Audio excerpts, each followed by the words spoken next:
In the book of Matthew, chapter 16, verse 3, Jesus commands us to discern the signs of the times. The starting sign for the final generation appeared on May the 14th, 1948, when the fig tree, Israel, again became a nation. In Matthew 24, verses 32 to 34, Jesus says he will return before all this generation passes away. According to Psalm 90, verse 10, a generation or lifespan is between 70 and 80 years. In 2014, this generation will be in its 67th year. His return is imminent.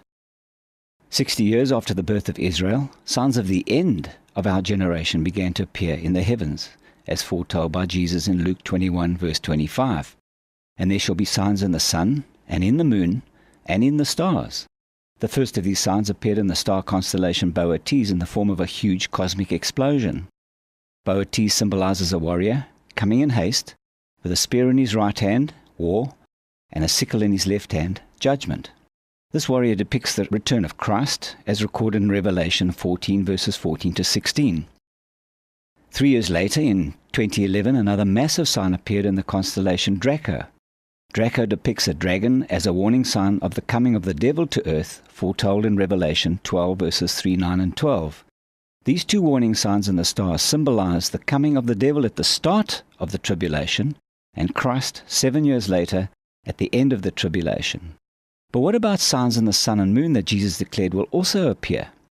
April the 15th, 2014, starts the first of a set of 4 rare lunar eclipses. The set is known as a tetrad, also called blood moons. 2 blood moons occur in 2014 on the Jewish feasts of Passover and Tabernacles, respectively, and are repeated on exactly the same holy days in 2015. God placed these same tetrad signs in the heavens only twice in the 20th century, in 1949 and 50, immediately after Israel became a nation again, and in 67 and 68 when Israel recaptured her ancient capital, Jerusalem. Incidentally, both times these tetrads appeared, there was war in the Middle East. In 2015, a frightening scenario occurs. The 2 blood moons are now joined by 2 solar eclipses and are separated into 2 sets.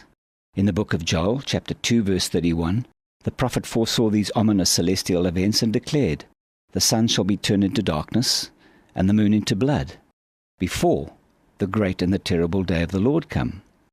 All these warning signs in the heavens will find their completion in the last sign, the blood moon on September the 28th, 2015. Thereafter follows the great and the terrible day of the Lord, which is the 7-year tribulation period foretold by Joel. However, before the tribulation can begin, and by God's grace, he has one more sign, sandwiched between the last blood moon and the start of the 7-year tribulation. This is the ultimate sign, the last opportunity God is giving mankind to get ready for the coming of Christ. It's the year of Jubilee, in which liberation is the central theme. 2016 is highlighted in red because it appears to be the most likely time period during which the rapture, the liberation of true believers, can take place. The aim of this site is not about predicting a date, but rather to present evidence that we have but a short time left, and this should motivate us to always live ready. For an in-depth look at all the signs, prophetic clocks, and calendar, check out our website.